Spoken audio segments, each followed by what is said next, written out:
Meron kayong dalawa. At meron kang bagong single, right? Yun po si Diane Warren. Paano kayo nagkakilala or paano nangyari yun? Through Warner Music Philippines. And sobrang fortunate kasi I'm the only Filipino doon sa album na compilation na ilalabas ng Warner. Na inilabas ng Warner. Wow, that's so flattering. Congratulations! Sobrang ako naging proud naman para sa'yo. Pero alam mo, the first time I heard yung song mo was Heaven. At nung narinig ko yung boses mo, yung song, sabi ko, sino yun? Ang ganda talaga ng boses, para siyang anghel. Diba? Yes. And then finally, I got to meet you. At syempre, yun din yung song na pinapractice ko sa karaoke. But it doesn't sound the same. Pero si King naman, 4 years ago, nalaman mo na pwede ka pala kumanta. Kasi nung bata kami, siya talaga, lahat kami gustong pakantahin ng daddy namin. Pero ako, never akong nagka-interest sa singing. 4 years ago, nagbanda siya, kailangan niya ng isa pang vocalist. Gusto niya lalaki. Pinilit niya ako. Pinibigyan ko lang sandali, tapos nagustuhan ko na rin. Itong bahay na to, dito sila lumaki. Pero Nina, I understand, meron ka rin condo unit, right? Every Sunday talaga, I make it a point to be with them, with the family. Ano pa yung mga ibang fond memories mo dito sa bahay?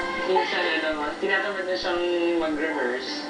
Papagselosin siya ng daddy namin eh. Parang, papakita siya sa kwarto, tapos tatawagin ako para turuan ako kunwari. Tapos pag nakikita na niyang tinuturuan ako ng daddy ko, babalik na siya sa rehearsal. But you were also doing it. I mean, you were also singing it. Parang just for the heck of it, kasi tinatawag kami ng daddy namin. Ikaw tuturuan ko. So, parang ginagawa niya yung parati para magselo siya, para she go back sa training. Silosa ka pala. Oo, yun o, halata. King, nagko-collect ka ba ng crowns? Kasi, King ang pangalan mo.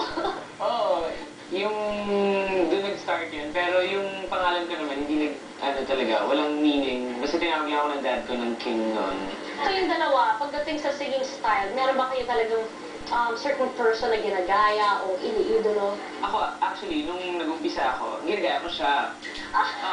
Tapos? Kasi nung bata kami, pag kunwari, di ba meron mga yung autograph books, yung mga classmates mo, tatanong ako, who's your, idol. Idol, yung artist, yung singer. Yung favorite ko, sinusulat ko parati, my dad, at saka si Nina. Aba, loyal talaga sa pamilya. Gusto sila singer nun. So parang, ayun, nung naging recording artist na kami, parang nakakuha ako ng influence sa kanya. Pero I have other, mga foreign artists na influence din, saka mga local.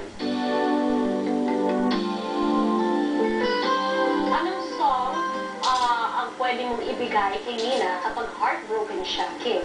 Maybe it's wrong to say please love me too, 'cause I know you never do. Somebody else is waiting there inside for you. Nina, ikaw naman, para kay King. Count on me through thick and thin, a friendship that will never end. When you are weak, I will be strong, helping you to carry on. Count on me, I will be there. Don't be afraid. Ang next song natin, yung kanta na kapag gusto mong i-feel kay Nina na talagang thankful ka. For a shield from the storm, for the wind, For a friend. for a friend. Or I love to keep me safe. Basta I turn to you.